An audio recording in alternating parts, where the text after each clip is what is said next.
আজকে তৈরি করছি বাচ্চাদের একদম মোস্ট পপুলার একটা রেসিপি। এটা হচ্ছে পটেটো স্মাইলি। আর এটা বানানো যেমনটা সহজ তেমনটা একদম ক্রিস্পি কুড়মুড়ে হবে কিন্তু। আর এই রেসিপিটা যারা পারো তাদের কাছে অনেক বেশি সহজ, আর যারা না পারো তাদের কাছে কিন্তু কঠিন। আর যারা না পারো তাদের জন্য সহজভাবে করে দেখাচ্ছি আমার এই রেসিপিটা। আমার এই রেসিপি দেখে করলে একদম পারফেক্টভাবে প্রথমবারই পেরে যাবে। যেমনটা হবে কুড়মুড়ে ক্রিস্পি, অনেক সময় ধরে খাওয়া যেতে পারে। এটা একটু নরম হবে না, দেখো কতটা কুড়মুড়ে হয়েছে, একদম ক্রিস্পি হয়েছে। খেতেও কিন্তু বেশ মজা। যে কোনো সস দিয়ে এটা খেতে পারো। আমি এখানে গ্রিন সস দিয়ে খাচ্ছি। খুবই মজা হয়েছিল, খুবই টেস্ট হয়েছিল। বাচ্চাদের এভাবে দেখে বানিয়ে খাওয়াতে পারো। তাহলে চলো রেসিপিটা সহজভাবে করে দেখাচ্ছি। এখানে আমি 500 গ্রাম আলু প্রথমে নিয়ে সিদ্ধ করে একটু ঠান্ডা করে নিয়েছি। আর এই রেসিপিটা বানাতে কিন্তু গরম আলু কখনোই ব্যবহার করবে না, এটা ঠান্ডা করে নিতে হবে। আমি সিদ্ধ করে তারপর ঠান্ডা করে নিয়েছি, ফ্রিজে রেখেছিলাম আলুটা। ফ্রিজ থেকে বের করে এবার গ্রেটার মেশিন দিয়ে সুন্দর করে গ্রেট করে নিতে হবে। হাত দিয়ে চটকে নিলে কিন্তু অনেক সময় গুটলি পেকে থাকে আলুটা, সেক্ষেত্রে কিন্তু শেপটা ভালো হবে না। যখন স্মাইলি শেপটা দিবে তখন ভালো হবে না। এই জন্য তোমরা এরকমভাবে গ্রেট করে নেবে, তাহলে একদম মসৃণ হয়ে যাবে আলুটা। দেখো কতটা মসৃণ, এখন হাত দিয়ে একটু চাপ দিলে কিন্তু একদম ভর্তা হয়ে যাবে। আমি সবগুলো আলু নিয়ে এবার শুকনো মরিচের গুঁড়া দিয়ে দিলাম একটু ঝালের জন্য। আর এখানে ব্রেড ক্রাম্ব দিয়ে দিলাম। অনেকেই দেখা যায় ব্রেড ক্রাম্বটা দেয় না, তবে ব্রেড ক্রাম্বটা দিলে আলু যে একটা নরম ভাব আছে এটা ওই ব্রেড ক্রাম্বটা টেনে নেয় এবং সুন্দরভাবে তোমরা শেপটা দিতে পারবে। আর দিয়ে দিয়েছি লবণ আর কর্নফ্লাওয়ার। এখানে কর্নফ্লাওয়ারের পরিবর্তে এখানে তোমরা চালের গুঁড়া বা ময়দা ইউজ করতে পারো।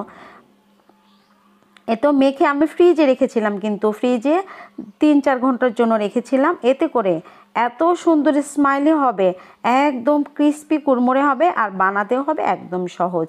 এবার দেখো বেলার জন্য একটা পলি নিয়েছি, পলির উপর একটু তেল মেখে নিচ্ছি। এতে করে বেলাটা অনেক সহজ হবে, কষ্ট হবে না তোমাদের। দেখো যে মানে এই ট্রিক্সগুলো একটু শিখে নিলেই কিন্তু তুমি একদম পাকা রাঁধুনি হয়ে যাবে। দেখো যে পলি ব্যাগ উপরে রেখে নিচে রেখে এভাবে বেলে নিলে তোমার কোনো কষ্ট হবে না, একটু এই বেটার নষ্ট হবে না। দেখো একদম সমান করে বেলে নিয়েছি, এবার শুধু কাটার পালা। এই যে কোনো কাটার দিয়ে তোমরা কাটতে পারো, কোনো বোতলের মুখা দিয়ে বা কোনো ঢাকনা দিয়ে, বা এরকমভাবে কাটার বিস্কুট কাটার দিয়ে এরকমভাবে কেটে নিতে পারো, যেটা তোমাদের সুবিধা। গোল হলেই হলো, যে কোনো দিয়ে কেটে নিতে পারো এরকমভাবে গোল। এই যে এর যাতে ছোট করলেও আবার বেশি ভালো লাগে না, আবার বড় করলেও কিন্তু ভালো লাগে না। এই সাইজটা একদম পারফেক্ট। এরকমভাবে কেটে নিয়ে আবার এই যে বাকিগুলো এরকমভাবে গোল বানিয়ে কিন্তু এই পলির উপরেই তোমরা করতে পারবে। জায়গাও নষ্ট হবে না, তোমার এই খামিরটাও নষ্ট হবে না। দেখো এভাবে সবগুলো বানিয়ে নিয়েছি। এবারে যে চোখ আগিয়ে নেব, এরকমভাবে যে কোনো জিনিস দিয়ে তোমাদের কাছে যেটা সুবিধা হয়, হাতের কাছে যেটা থাকে ওটা দিয়ে এরকমভাবে দুটো চোখ আঁকিয়ে তারপরে যে মুখটা চামচ দিয়ে কাটতে পারো। চামচ তো সবারই ঘরে আছে, এই যে চামচ দিয়ে কাটতে পারো। দেখো স্মাইলিটা কত সুন্দর হয়েছে না?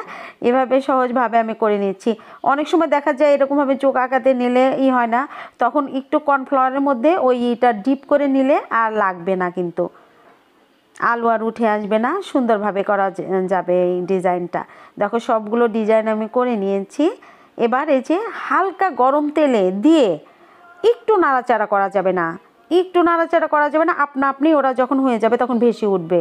ভেসে উঠলে তখন একটু উল্টে পাল্টে দিতে হবে, তাছাড়া উল্টাতে গেলে ভাঙার সম্ভাবনা বেশি থাকে।